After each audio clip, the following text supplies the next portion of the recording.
So we work on our qualities. We need to have a feeling towards others, a positive feeling. Sometimes people do negative things to you, really, really nasty things.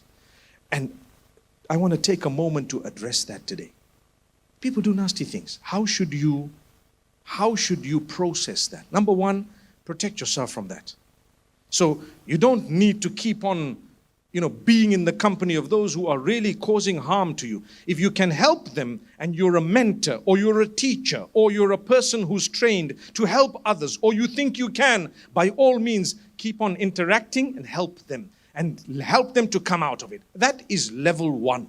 That is the top of all. If you are and you can. To a degree, now I can. I don't mind interacting with haters. I really don't mind. But there's a point, because we are human beings, it starts affecting us. And it bothers you. And it starts affecting your health.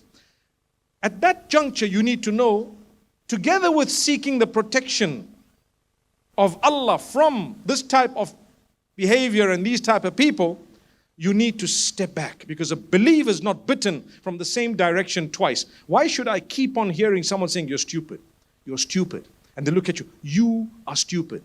And they keep looking at you and you're stupid. And you just say, tolerating, I'm a good Muslim. You start believing that. That's why we're taught not to tell our children such words. Don't ever belittle your kids. They start believing those words. They really start believing those words. So don't say that. Say good things to your kids. Empower them. If you want to correct them by all means. You must. It's your duty, but respectfully. That's what we're taught. So you take a step back. And there comes a time when you can cut a relationship because of how toxic it has become.